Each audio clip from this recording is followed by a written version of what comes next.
तुमचा क्षणिक विजय आणि माझा पराभव सुद्धा कोणीतरी घडवून आणलाय. कोण माहितीये?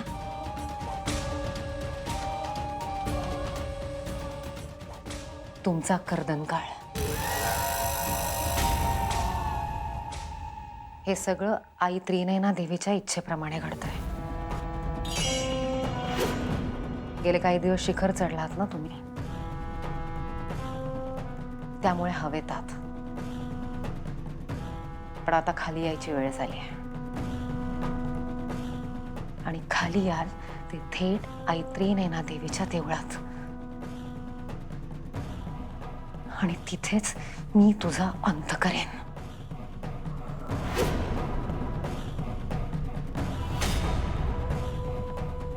अस्तिका, मी काय सांगते ते नीट लक्ष देऊन ऐक.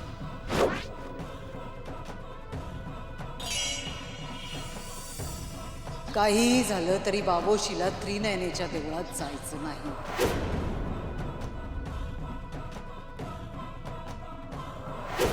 तिथे धोका आहे. जायचं नसेल तर एक गोष्ट करावी लागेल. चुकलीस तर संपशील.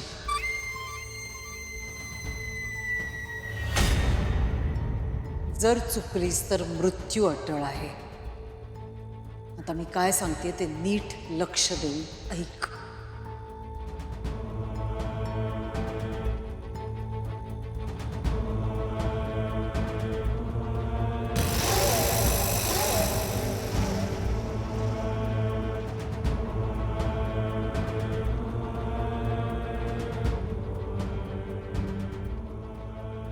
आलं लक्षात? सगळं असंच्या असं व्हायला हवं.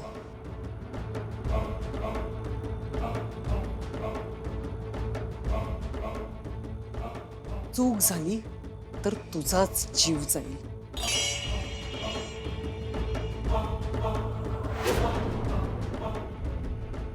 जा आता. अद्वैत हॉलमध्ये आहे. लवकरात लवकर तिथे जा आणि लवकरात लवकर काम पूर्ण कर.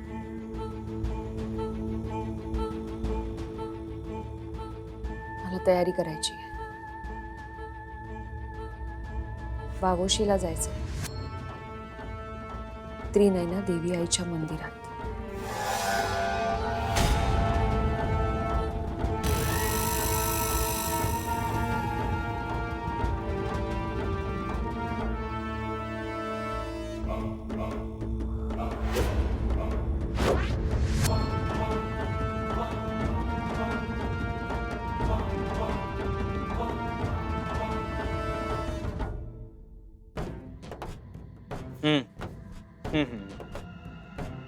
ओके.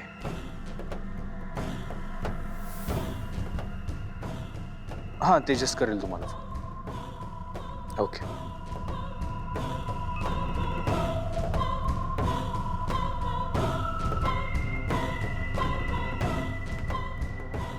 इंद्राणी आत्यांशी थोडं बोलायचं होतं,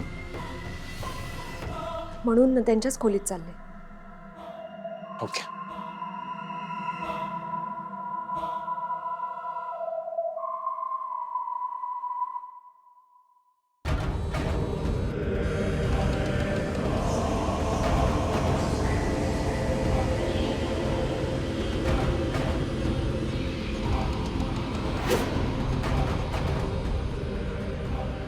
मित्र, काय झालं?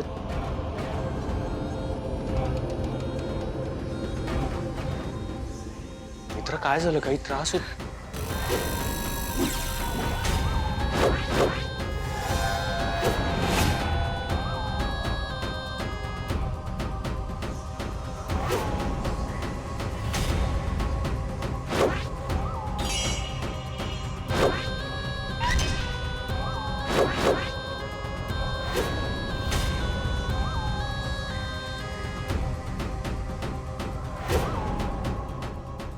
मित्र, काय झालं? काय संकेत आला होता? मित्र, काय दिसलंय संकेतात? तुम्ही चला माझ्या बरोबर. नाही नाही साहेब, तुम्ही आधी लांब ह्याच्यापासून नाटकं करते तिच्याबरोबर कुठे जाऊ नका. मला तुम्हाला काहीतरी महत्वाचं सांगायचं पण इथे नाही. इंद्राणी आत्याच्या खोलीत चला. नाही साहेब, साहेब ऐका माझं, तिच्याबरोबर कुठेही जाऊ नका. ती नाटकं करते, काही संकेत वगैरे आला नाही तिला. साहेब साहेब तुम्ही चला. साहेब साहेब आत्या काय झालंय? आत्या अद्वैत साहेब, आत्या. मित्रा, काय झालंय अद्वैत?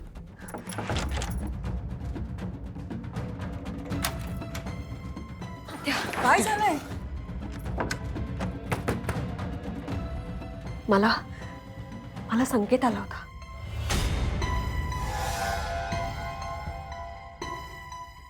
काय दिसलं संकेतात? तुम्ही वावुशीला देवी आईच्या मंदिरात जाणार आहात का?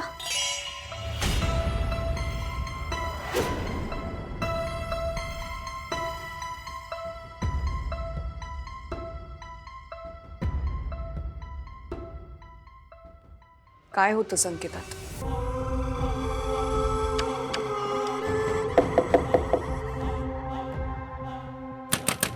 आत्या, आत्या दार उघडा. अद्वैत साहेब दार उघडा.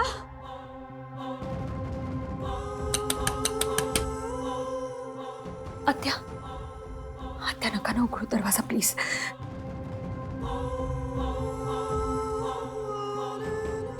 आधी माझं ऐका. अस्तिका,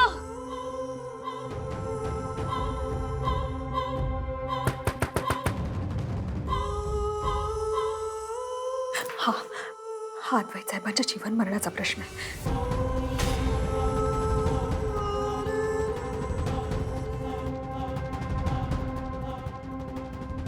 मला मला संकेत आला होता. आत्या तिचं काही ऐकू नका. नाटकं करते ती, खोटं बोलते ती. आणि मला त्या संकेतात असं दिसलं की अद्वैत साहेब देवी आईच्या मंदिरात पायऱ्या चढत असताना तुम्हाला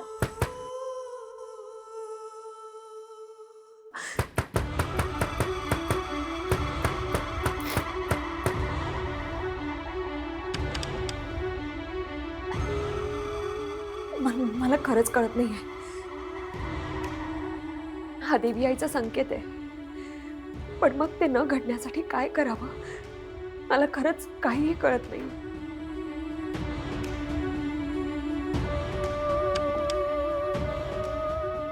मी फक्त एवढंच सांगू शकते की तुम्ही नका जाऊ.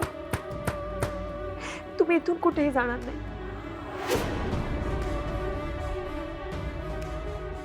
एक तर त्या विरोचकामुळे तुमचा कोणाचाच विश्वास नाही माझ्यावर, पण माझ्यासाठी नाही. देवी आईने जो संकेत दिलाय त्यासाठी तरी तो संकेत खरा आहे ना. मग त्यासाठी कुठेही जाऊ नका. साहेब नका जाऊ. तुम्ही नका जाऊ. साहेब माझं ऐका. कुठेही जाऊ नका तुम्ही. नका जाऊ.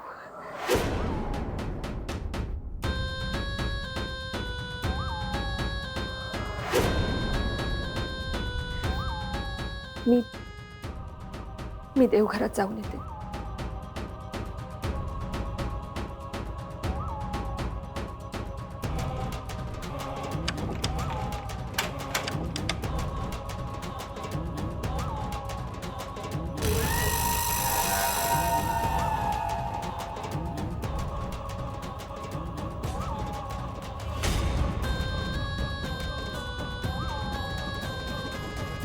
काय म्हणाली ती?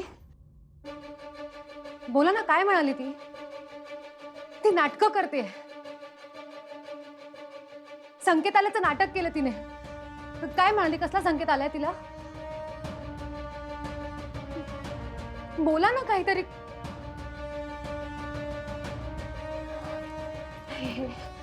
सगळं थांबायला हवं. आपल्याला आपल्याला लगेच वावशीला जायला निघायला हवं. तुम्ही तिला सांगितलं देव्याच्या देवळात जायचंय?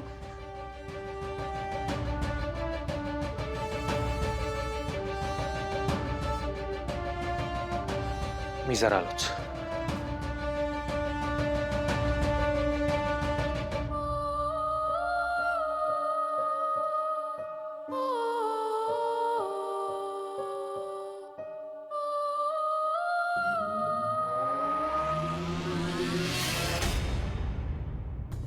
अद्वैत साहेब,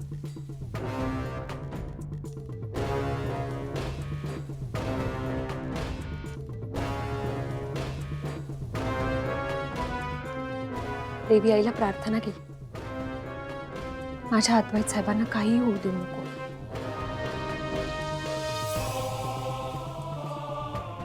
साहेब, काय झालंय तुम्हाला? काय चाललंय तुमच्या मनात? मगाशी तुम्ही आणि आत्या काहीही बोलला नाही.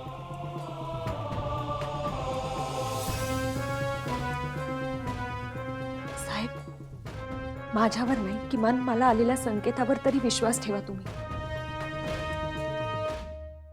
मला माहिती आहे, माझ्या चेहऱ्यामुळे आणि विरोचकाच्या खेळीमुळे तुमच्या मनात खूप गोंधळ उडालाय.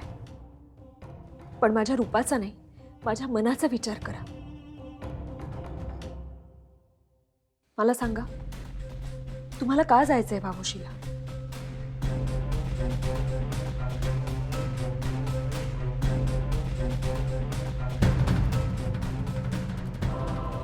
साहेब, बोला ना काहीतरी. शांत का आहात तुम्ही? मला सांगा, तुम्हाला का जायचंय वावोशीला? मी नाही, आपण जातोय वावोशीला, देवी आईच्या देवळात.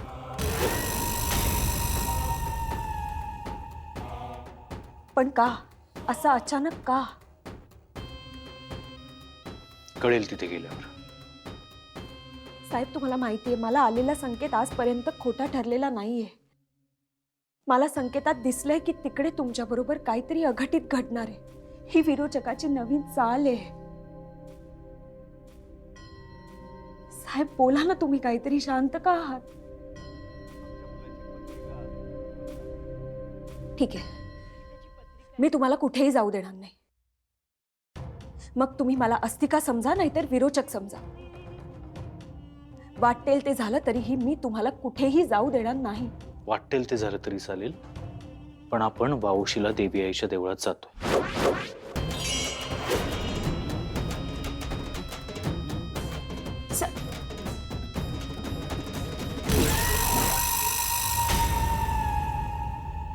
ते तुम्हाला तरी पटतंय?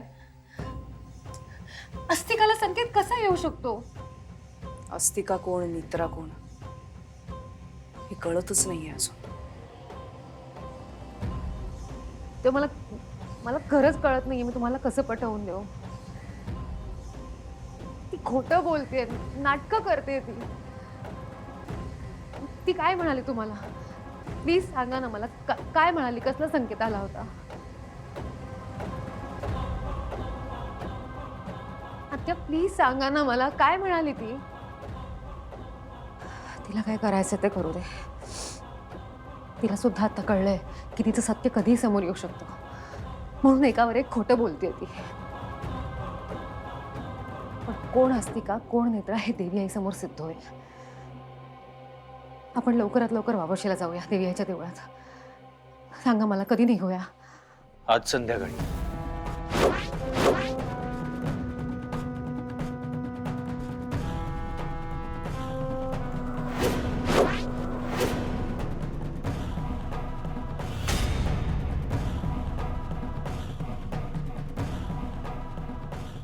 आज संध्याकाळी 7 वाजता जाऊयात आपण वावोशीला.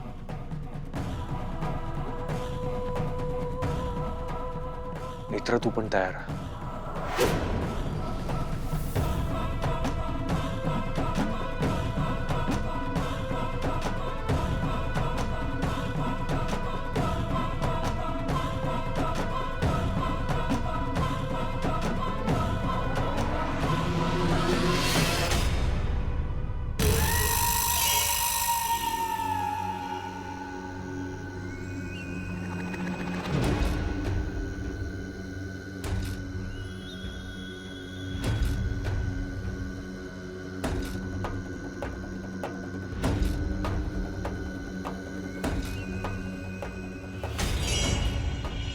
पणत्या काय लावल्या, देवी आईचं हे चिन्ह काय काढलं.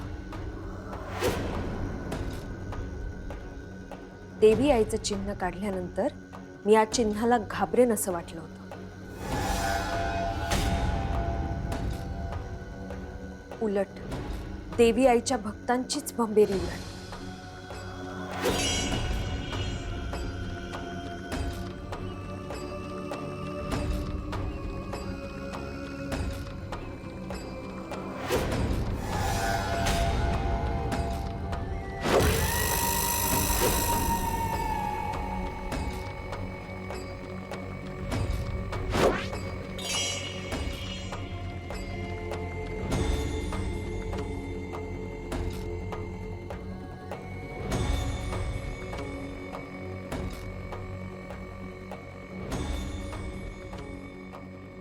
मला येणारे संकेत देवी आईने मला दिलेलं वरदान आहे. देवी आईची दिव्य शक्ती येते आणि आज तू देवी आईच्या दिव्य शक्तीचा अपमान केलायस. तुझे दिवस भरत आलेत असते का? आता मला संकेत येणार तुझ्या मृत्यूचा.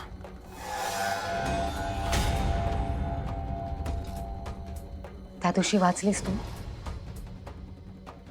पण आता नाही.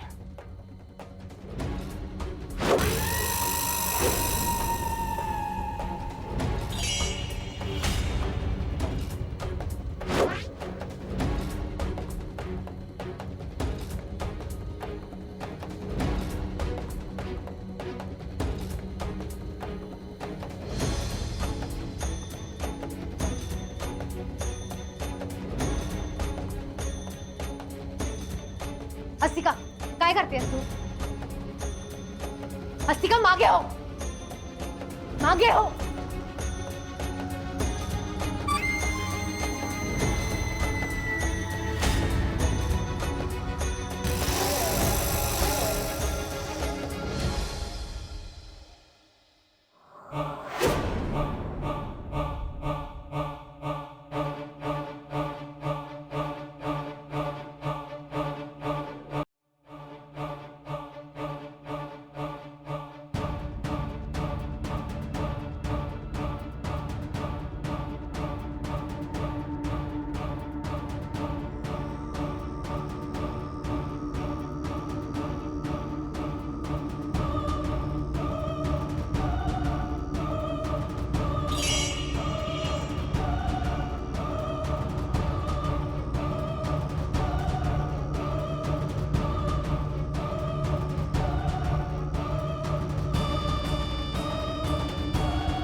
नाही नाही, असं नाही होऊ शकत. अद्वैत, मी काय म्हणते ते समजून तरी घे. आत्या, माझं आबांशी बोलणं झालंय ऑलरेडी. मी बाकी कशाचाही विचार करणार नाही. आता वावशीला जायचं म्हणजे जायचं. मी जाऊ देणार नाही तुला. आता आपण किती दिवस याच कन्फ्युजन मध्ये राहायचं की कोण नेत्र आहे आणि कोण असती काय. वावशीला देवळात गेल्याशिवाय हे सत्य समोर येणारच नाही. त्यामुळे काही झालं तरी आपण वावशीला जायचंय. अद्वैत, आत्ता घरात जे काही घडतंय ना ते सगळं खूप अनिश्चित आहे आणि आता ह्या पुढे मला कुठल्याही प्रकारची जोखीम घ्यायची नाही. आता पण रिस्क घरात सुद्धा आहे ना. त्या दोघींपैकी एक नेत्र आहे, एक अस्तिका आहे. ती अस्तिका घरात कधीही काही करू शकते. हे बघ, मला असं वाटतं आपण थोडा वेळ घेऊया, थोडा विचार करूया. बरं, तिला संकेत आला होता ही गोष्ट दुर्लक्ष करूनही चालणार नाहीये.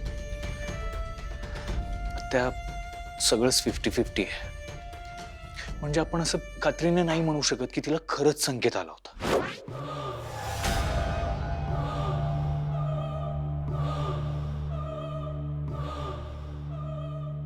त्या दोघींपैकी एक नेत्रायक असते काय? त्या दोघींना घेऊन आपण वावुशीला गेलो आणि त्या दोघींपैकी एकीने काही घात केला तर काय करायचं? हे बघ, ह्या पुढे प्रत्येक पाऊल विचार करून टाकावं लागेल. प्रत्येक पाऊल टाकताना 100 वेळा विचार करावा लागेल. कारण एक छोटीशी चूक आणि आपल्यावर आयुष्यभर पश्चाताप करायची वेळ येईल. अद्वैत साहेब, इंद्राणी